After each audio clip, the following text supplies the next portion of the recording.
भी चीज़ का कार्सिनोमा होता है ना, तो यूजुअली वो कार्सिनोमा के बारे में जो पॉइंट्स पूछता है ना, उसमें वो यही पूछता है मोस्ट कॉमन कौन सा है, कॉजेटिव ऑर्गेनिज्म कौन सा है, डिफरेंशिएटिंग फीचर कौन सा है, किस किस चीज़ के साथ एसोसिएटेड होता है। तो हमने इन कार्सिनोमास में भी यही चीज़ें करनी है, ठीक है। 6 P's जो है ना, 6 P's वो है पेपिलरी कार्सिनोमा के 6 P's। एक कि डेट इज पॉपुलर यानी मोस्ट कॉमन थायराइड कैंसर होता है। पी से पैल्पेबल लिम्फ नोड्स होते हैं, पैल्पेबल लिम्फ नोड्स होते हैं, इस वजह से इसका लिम्फेटिक मेटास्टेसिस कॉमन है। पी से post radiation in head and neck, ठीक है, रेडिएशन के बाद ये जो है वो होता है पियरलेस प्रोग्नोसिस। पियरलेस प्रोग्नोसिस होता है slow growing excellent prognosis. Popping eye, इसे कहते हैं ऑर्फन एनी आई न्यूक्लियाई, यानी क्लियर न्यूक्लियस होता है उसका। और पी से समोमा बॉडीज, तो समोमा बॉडीज होती हैं इसमें, ठीक है। तो ये सारे जो चीज़ें हैं ये पेपिलरी कार्सिनोमा के सिनेरियोज में आती हैं, ठीक हो गया। इसमें यूजुअली वो पूछते हैं which one of the following slowest growing thyroid cancer, तो पेपिलरी, ठीक है, स्लोएस्ट ग्रोइंग कौन सा है, पेपिलरी है। फोलिकुलर कार्सिनोमा क्या होता है, जिस तरह उधर पी आपने याद रखा है, फोलिकुलर में एफ याद रखना है। F for far away metastasis और एफ फॉर फोलिकल्स। तो फोलिकुलर कार्सिनोमा में क्या होता है, फार अवे मेटास्टेसिस होता है, इसमें ब्लड बॉर्न मेटास्टेसिस होता है, ये इन्वेड करता है कैप्सूल को, और यूनिफॉर्म फोलिकल्स होते हैं इसमें। फोलिकुलर कार्सिनोमा को एडिनोमा से डिफरेंशिएट किस वजह से करते हैं, उसको डिफरेंशिएट करने की सिर्फ और सिर्फ एक पॉइंट होता है, वो होता है वास्कुलर इन्वेजन। वास्कुलर इन्वेजन, ठीक है, इससे इन्वेट करते, इससे डिफरेंशिएट करते हैं। फिर आ जाता है जी मेडुलरी कार्सिनोमा। ये parafollicular C cells of the thyroid से ओरिजिनेट होता है, और ये कैल्सिटोनिन प्रोड्यूस करता है। सी से कैल्सिटोनिन, सी से कैल्शियम लोअरिंग हार्मोन, ये पेजर डिजीज में देते हैं हम कैल्सिटोनिन को। इसका एसोसिएशन होता है मेन टू ए और मेन टू बी के साथ। और पुअर प्रोग्नोसिस वाला ओल्डर पेशेंट्स में जो होता है वो एनाप्लास्टिक कार्सिनोमा होता है। अब इधर आपने एक चीज फोकस की कि मेडुलरी कार्सिनोमा जो होता है वो parafollicular C cells. Now I want to discuss few of the things। कौन कौन सी चीजें कि what are follicular cells of thyroid, what are parafollicular cells of thyroid, ठीक है। मैं क्या क्या चीज डिस्कस करना चाहता हूँ कि फोलिकुलर सेल्स ऑफ थायराइड कौन से हैं, पैराफोलिकुलर सेल्स ऑफ थायराइड कौन से हैं। फोलिकुलर सेल्स ऑफ थायराइड क्या प्रोड्यूस करते हैं, पैराफोलिकुलर सेल्स ऑफ थायराइड क्या प्रोड्यूस करते हैं, ठीक है। अब ये कुछ ऐसी एडिशनल इंफॉर्मेशन है जो कॉन्सेप्चुअली और एथिकली आपको पता होनी चाहिए। So, are you people interested in knowing this? Okay sir, good to go, good to go। काफी सारे लोग इंटरेस्टेड हैं, चलो ठीक है, ठीक है। अब एक बात आप लोगों ने याद रखनी है, थायराइड ग्लैंड के अंदर सेंट्रल सेल्स होते हैं जिन्हें कहते हैं फोलिकुलर सेल्स। थायराइड ग्लैंड के अंदर क्या होते हैं, सेंट्रल सेल्स होते हैं, उनको क्या कहते हैं, फोलिकुलर सेल्स, जो प्रोड्यूस करते हैं T3 और T4। क्या प्रोड्यूस करते हैं, T3 और T4।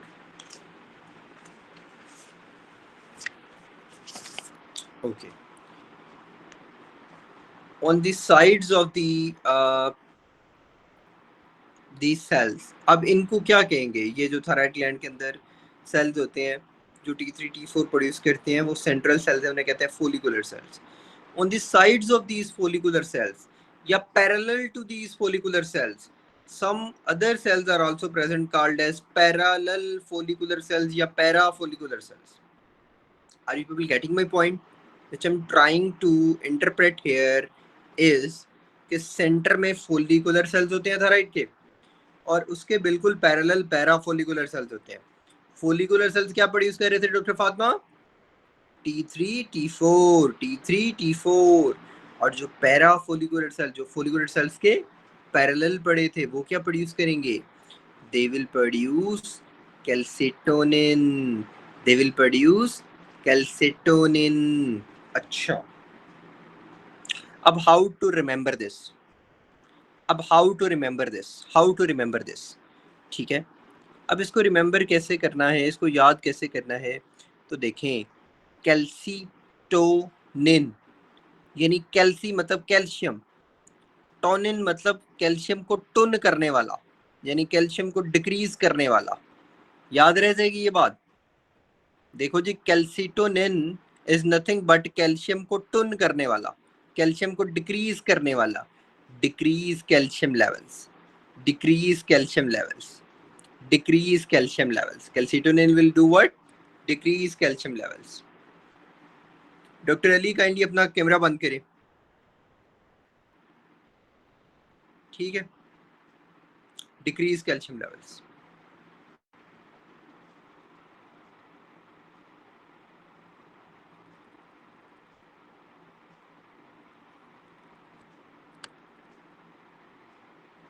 अच्छा जी, अच्छा, तो सर अगर ये कैल्शियम को टोन करता है, ये कैल्शियम को डिक्रीज करता है, कैल्सिटोनिन, तो कैल्शियम को इंक्रीज कौन करता है? कैल्शियम को इंक्रीज करता है विटामिन डी, कैल्शियम को इंक्रीज करता है पैराथायराइड हार्मोन। मैं एक सवाल कर लूं आप सबसे, मैं जरा आप लोगों का कॉन्सेप्ट चेक कर लूं, इधर एक क्वेश्चन कर लूं।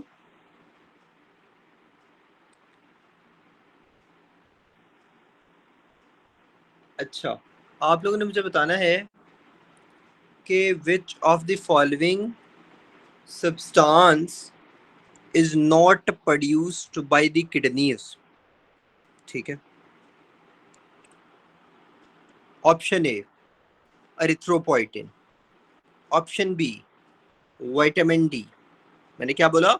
which of the following substance is not produced by the kidney? Vitamin D. ठीक है, अरे ऑप्शंस तो सुन लो सारे, अभी तो मैंने ऑप्शंस ही नहीं दिए।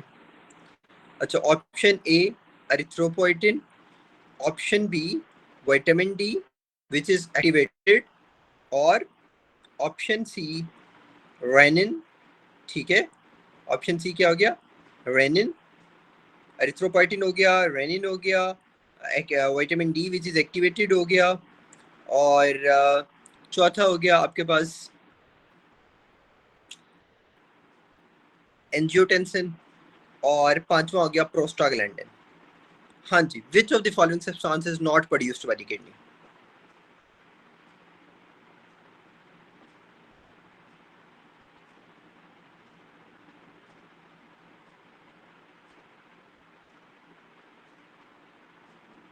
देखा, कंफ्यूज हो गए ना? अब खुदा के बंदो, पहले मेरा पूरा सवाल तो सुन लेते, पहले मेरा पूरा सवाल तो सुन लेते। विटामिन डी, विटामिन डी, मतलब अब आप लोगों ने एक चीज अपने माइंड में रखनी है कि किडनी जो होती है, वैसे to be very frank vitamin D आप लोगों को ऑप्शन ठीक था, लेकिन मैंने क्वेश्चन को मॉडिफाई कर दिया ताकि आप लोगों को मैं इधर ट्विस्ट कर दूं, ठीक है। अगर ऑप्शन में आए विटामिन डी, तो definitely vitamin D is not produced by the kidneys, ठीक है, ताकि आप लोग जरा हौसले में रहे। लेकिन activated vitamin D is produced by the kidney, वो तो किडनी प्रोड्यूस करती है ना। एक्टिवेटेड विटामिन डी को एक्टिव तो वही करती है ना, तो वो तो आपका ऑप्शन ठीक हो गया जब मैंने एक्टिवेटेड वर्ड बोल दिया, ठीक है। दूसरा, एरिथ्रोपोइटिन को भी किडनी प्रोड्यूस करती है, पेरिट्यूबुलर कैपिलरी सेल्स। तीसरा, प्रोस्टाग्लैंडिन्स को भी किडनी प्रोड्यूस करती है। चौथा, रेनिन को भी जेजी sales of the kidney produce करते हैं। तो एंजियोटेंसिन जो है, angiotensin that is not produced by the kidneys, सही है। जो एंजियोटेंसिनोजिन होती है वो लीवर प्रोड्यूस करता है, लीवर से वो प्रोड्यूस होके वो कन्वर्ट होती है एंजियोटेंसिन 1 में, जो जाती है लंग्स में, और वो कन्वर्ट होती है एंजियोटेंसिन 2 में, ठीक है। सो इसमें प्रोस्टा कैसे, मतलब अब किडनी प्रोड्यूस करती है, तो अब इसको मैं क्या प्रूव करूं कि प्रोस्टा कैसे किडनी प्रोड्यूस करती है? मतलब प्रोस्टाग्लैंडिन इज प्रोड्यूस, प्रोस्टाग्लैंडिन जो होते हैं वो किडनीज में प्रोड्यूस होते हैं, ठीक है। काफी सारे, मतलब specific types of prostacyclins, prostaglandins are produced by the kidneys. ठीक है,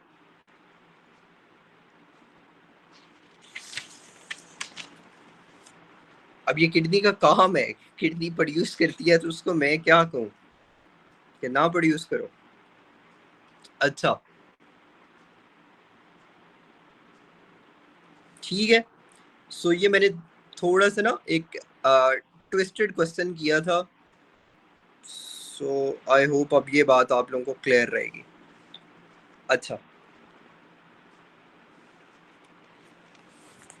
अब ये क्वेश्चन मैंने किया क्यों था, क्योंकि जो विटामिन डी होता है वो इंक्रीज करता है कैल्शियम लेवल्स। ठीक, विटामिन डी क्या करता है, 160 है डॉक्टर साहब, बिल्कुल सामने लिखा हुआ है 13th एडिशन में। विटामिन डी होता है, विटामिन डी क्या होता है, ये इंक्रीज करता है कैल्शियम लेवल्स, पैराथायराइड हार्मोन भी इंक्रीज करता है कैल्शियम लेवल्स। सो अभी तक आप लोगों को जो मैंने बताया थायराइड का, कि थायराइड के अंदर जो होते हैं वो सेंट्रल सेल्स होते हैं जिन्हें फोलिकुलर सेल्स कहते हैं, जो T3 T4 प्रोड्यूस करते हैं। उसके बिल्कुल पैरेलल पैराफोलिकुलर सेल्स होते हैं जो कैल्सिटोनिन प्रोड्यूस करते हैं। कैल्सिटोनिन जो है वो कैल्शियम को टुन करता है, यानी डिक्रीज करता है कैल्शियम लेवल, जिसलिए उसको पेजेड डिजीज में देते हैं। और कैल्शियम को इंक्रीज करने वाली चीजें कौन सी होती हैं, पैराथायराइड हार्मोन और विटामिन डी। ओके, अच्छा, अब T3 T4 प्रोड्यूस कैसे होते हैं, फोलिकुलर सेल्स में तो होते हैं, लेकिन प्रोड्यूस होते कैसे हैं। जब आप खाना खाते हो, जिस तरह सी फूड हो गया या कोई भी फूड हो गया जिसमें आयोडीन ज़्यादा है, ठीक है, तो आयोडाइड जो है वो बॉडी में इंटर होता है। फोलिकुलर सेल्स उस आयोडाइड को कैप्चर करते हैं, और उधर होता है सोडियम आयोडाइड सिम्पोर्टर, जिसके थ्रू आयोडाइड कैप्चर हो जाता है। ठीक है, दूसरी साइड पे फोलिकुलर सेल्स जो होते हैं वो प्रोटीन बनाते हैं जिसे कहते हैं टायरोसिन कंटेन थायरोग्लोबुलिन। ठीक है, अब आयोडाइड जो कैप्चर किया फोलिकुलर सेल्स ने बाय सोडियम आयोडाइड सिम्पोर्टर, तो थायराइड या सॉरी टीबीजी, टायरोसिन कंटेनिंग थायरोग्लोबुलिन के साथ बाइंड करेगी, और और जो सेंटर होता है ना फोलिकुलर सेल्स का, जिसे कोलाइड कहते हैं, ठीक है, वहां पे ये रिएक्शन होगा, इन दोनों का आपस में जो है वो बाइंडिंग होगी। ठीक है, अब इसमें क्या होगा कि जब टायरोसिन कंटेनिंग थायरोग्लोबुलिन के साथ बाइंड करेगा वो आयोडाइड, तो आयोडाइड अपना नेगेटिव चार्ज लूज करेगा। जब लूज करेगा तो वो कन्वर्ट हो जाएगा इनटू सिंपल न्यूट्रल आयोडीन। ठीक है, with the help of TPO, thyroid peroxidase enzyme. ठीक है, थायराइड पेरोक्सिडेज एंजाइम। क्लियर होगी ये बात, क्लियर होगी ये बात, अभी तक ये बात क्लियर है सबको, अभी तक ये बात सबको क्लियर है। हाँ जी, ये फर्स्ट एड में आप लोग देख सकते हैं कि ये बहुत ही बेहतरीन डायग्राम उसने बनाई हुई है। ठीक है, कि ये थायराइड फोलिकुलर सेल है। थायराइड फोलिकुलर सेल में क्या हो रहा है कि एक तरफ है सोडियम आयोडाइड सिम्पोर्टर, वो जो पिंक साइड पे लिखा नहीं, वो ब्लड ब्लड के बिल्कुल आगे जो है वो एक गोल सा बना हुआ है। ठीक है, तो वो है सोडियम आयोडाइड सिम्पोर्टर। तो उसमें क्या होता है कि एक ही साइड में सोडियम और आयोडाइड जाती हैं, तो आयोडाइड का नेगेटिव चार्ज होता है, तो वो थायराइड टायरोसिन कंटेनिंग थायरोग्लोबुलिन के साथ बाइंड करता है। और जब वो टायरोसिन कंटेनिंग थायरोग्लोबुलिन के साथ बाइंड करता है, तो with the help of TPO, thyroid peroxidase, it will lose its negative charge. ठीक है, अच्छा, जब वो अपना नेगेटिव चार्ज लूज कर लेता है तो वो इनऑर्गेनिक बन जाता है। ठीक है, इनऑर्गेनिक बन जाता है, तो इनऑर्गेनिक बन गया। अब उस इनऑर्गेनिक कंपाउंड की क्या होती है, ऑर्गेनिफिकेशन होती है, उसकी ऑर्गेनिफिकेशन होती है। ऑर्गेनिफिकेशन किससे होती है, टायरोसिन कंटेनिंग थायरोग्लोबुलिन के साथ। ठीक है, अच्छा, अब जब ऑर्गेनिफिकेशन होगी, ये भी in the presence of TPO he reaction होता है, तो वो क्या बनाएगा, वो मोनोआइडोटायरोसिन बनाएगा और डाई आइडोटायरोसिन बनाएगा। मोनोआइडोटायरोसिन बनाएगा, ये जो बीच में स्टेप्स लिखे हैं आप मिस करवा सकते हैं, वो इतने ज़रूरी नहीं है। मोनोआइडोटायरोसिन बनाएगा और डाई आइडोटायरोसिन बनाएगा। फिर जनाब लास्ट रिएक्शन जो टीपीओ करवाता है वो क्या होता है, वो कपलिंग होती है T3 की, यानी जो डाई आइडो हैं वो डाई आइडो के साथ मिलकर T4 बना देंगे जो थायरॉक्सिन होता है, और डाई आइडो जो होते हैं वो मोनो आइडो के साथ मिलकर T3 बना देंगे। ठीक है, सो T3 T4 प्रोड्यूस हो गए और वो स्टोर हो गया कोलाइड में अप टू 2 to 3 मंथ्स, 2 से 3 महीने तक वो कोलाइड के अंदर क्या हो गया, स्टोर हो गए। ठीक है, अब टीपीओ क्या क्या करवा रहा था, ऑक्सीडेशन, ऑर्गेनिफिकेशन, कपलिंग। ठीक है, तो अगर कंजेनिटल टीपीओ की डेफिशिएंसी हो या T3 T4 ना बने तो इसे क्या कहते हैं, कंजेनिटल हाइपोथायराइडिज्म। ठीक है, कंजेनिटल हाइपोथायराइडिज्म। Okay sir.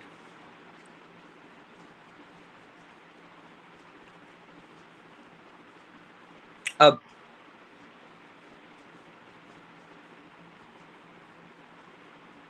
ये कार्सिनोमास हो गए, इससे अगले वाली चीज करिएगा। इसमें इंपॉर्टेंट चीज है हाइपरथायराइडिज्म और हाइपोथायराइडिज्म। लेकिन before understanding this pathology I would like to add few of the physiology points. कुछ फिजियोलॉजी के पॉइंट्स मैं ऐड करना चाहूंगा ताकि आप लोगों के लिए आसानी रह जाए। ठीक है,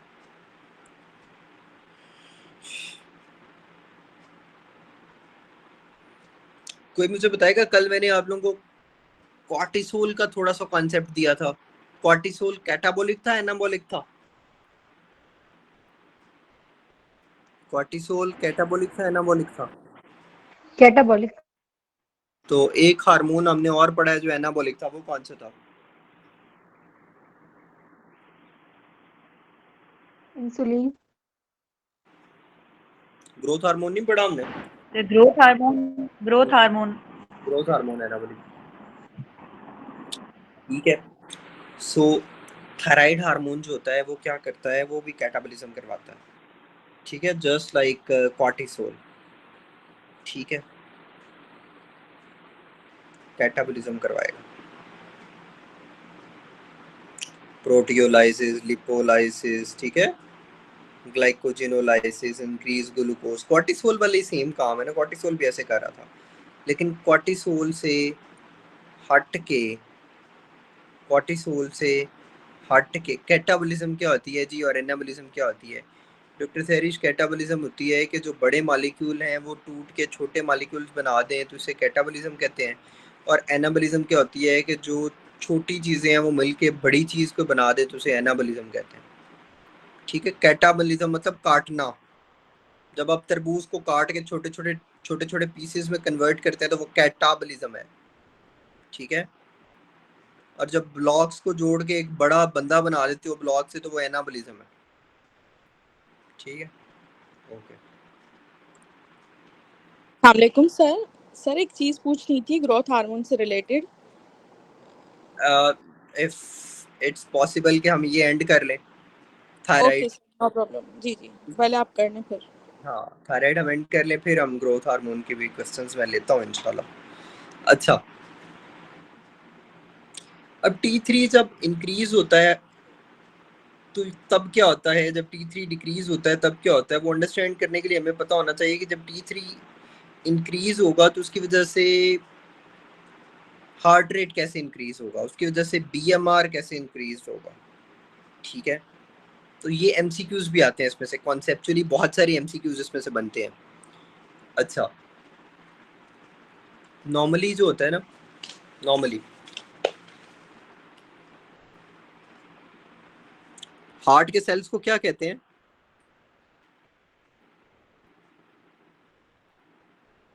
मायोकार्डियल सेल। मायोकार्डियल सेल्स, बिल्कुल ठीक है, बेहतरीन। या मायोसाइट्स। ठीक है, नॉर्मली जो मायोसाइट्स होते हैं, मायोकार्डियल सेल्स होते हैं, उनकी सरफेस पे बीटा 1 रिसेप्टर्स होते हैं। ठीक है, इसकी मैं एग्जांपल एक देता होता हूँ। कभी खुशी कभी गम मूवी देखी है? तो उसमें जो स्टार्टिंग में एक सीन होता है जिसमें शाहरुख खान के कदम पड़ते हैं और माँ को बेटे 1 की आवाज़ सुनाई दे देती है कि यार बेटा 1 आ गया। ठीक है, नंबर 2 बेटा वो ऋतिक रोशन होता है, लेकिन जो बेटा 1 है वो हार्ट के लिए होता है, उसका डायरेक्ट रिलेशन होता है हार्ट से। ठीक है, so beta 1 receptors are for heart. और बीटा 2 क्या करता है, जब बेटा 1 छोड़ के चला जाता है अपनी बीवी के साथ किसी और मुल्क में बाप से लड़ाई करके, तो बीटा 2 अपने माँ बाप को रिलैक्स करने के लिए, बेसिकली उनके मसल्स बूढ़े हो गए, उनको रिलैक्सेशन के लिए उसको वापस लाने के लिए जाता है। सही है। तो अब जिन्होंने ये मूवी देखी है उनको तो ये चीज़ याद रहेगी, ठीक है, मोस्टली स्टूडेंट्स ने देखी होती है। सो बीटा 1 जो है डेट इज फॉर हार्ट, और बीटा 2 जो होता है वो रिलैक्सेशन के लिए होता है, relaxation of all the smooth muscles including bronchial smooth muscles, जिसकी वजह से क्या होता है, ब्रोंकोडायलेशन वगैरह होती है। अच्छा, बीटा 1 आपको मैंने याद करवाना था कि बीटा 1 जो है वो हार्ट के लिए होता है। तो जब बीटा 1 हार्ट के लिए होता है, ठीक है, तो जो मायोकार्डियल सेल्स हैं उनकी सरफेस पे कौन से रिसेप्टर्स होंगे, बीटा 1 रिसेप्टर्स होंगे। अच्छा, जब T3 वहाँ पे आता है, T3 वहाँ पे आता है, फिर क्या होगा? T3 जब वहाँ पे आएगा ना, तो T3 is just like a gum. T3 is just like a stimulator. T3 is just like a lover of beta 1. ठीक है, तो T3 जब आएगा तो there will be more beta receptors on the myocardial cell surface. ठीक है, तो इसका मतलब क्या हो गया कि जब T3 आता है तो जो मायोकार्डियल सेल्स हैं वो ज़्यादा सेंसिटिव हो जाते हैं to catecholamines, epinephrine, norepinephrine. Remember, beta 1 receptors जो होते हैं वो उसी के लिए है ना, सिंपैथेटिक सिस्टम, एपिनेफ्रीन, नॉरएपिनेफ्रीन। तो जब मैंने कहा कि नॉर्मली जितने रिसेप्टर्स प्रेजेंट होते हैं वो प्रेजेंट होते हैं, लेकिन जब T3 आएगा तो बीटा 1 जो होगा मायोकार्डियल सेल पे ज्यादा हो जाएगा। ठीक है, तो मायोकार्डियल सेल्स जो होते हैं वो ज्यादा सेंसिटिव हो जाते हैं टू कैटेकोलामीन्स। उस वक्त अगर आप थोड़ी सी भी एपिनेफ्रीन देंगे तो उसकी वजह से क्या होगा, सारे के सारे बीटा 1 रिसेप्टर्स जो होंगे स्टिमुलेट हो जाएंगे और रैपिडली हार्ट रेट इंक्रीज करेगा। Sympathetic system heart rate increase करता है ना, so even with little amount of epinephrine, even with very small epinephrine, there will be stimulation of all the beta 1 receptors in the presence of T3 that will lead to increase heart rate. किसी को ये बात समझ ना आई हो?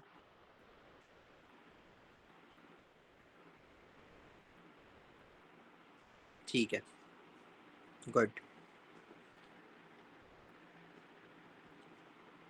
अच्छा, thyroid hormone BMR, ये मैंने सारी स्टोरी इसलिए बताई था कि आप लोगों को याद रहे कि हार्ट रेट इंक्रीज करता है। ठीक है, हार्ट रेट इंक्रीज, हाँ जी, T3 में होगा। अच्छा, normally sodium potassium ATP pump जो होता है वो ATP को यूज़ करता है, और उसकी वजह से सोडियम बाहर जाता है और potassium into the body cells आता है। नॉर्मली क्या होता है, सही है। इसको ना अब ये वाली चीज़ को बहुत सारे स्टूडेंट्स कंफ्यूज करते हैं, तो मैं उनको कहता हूँ कि आप लोगों ने याद रखना है ECF में नमक है, ECF में नमक है। जो एक्स्ट्रा सेलुलर फ्लूइड होता है उसमें नमक यानी मेजर कटाइन जो है वो सोडियम होता है और मेजर एनाइन क्लोराइड होता है, जबकि ICF जो इंट्रा सेलुलर फ्लूइड होता है उसमें मेजर कटाइन जो है वो पोटाशियम मैग्नीशियम होगा, सोडियम नहीं होगा, और मेजर एनाइन जो है वो प्रोटीन्स वगैरह होते हैं।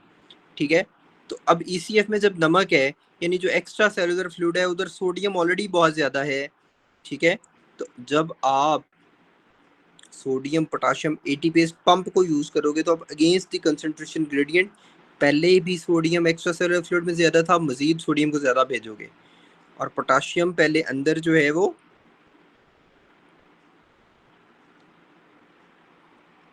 ज़्यादा है तो आप मजीद उसको अंदर ज़्यादा भेजोगे, जस्ट लाइक दैट। ठीक है, against the concentration gradient. Clear हो गई ये बात? क्लियर है?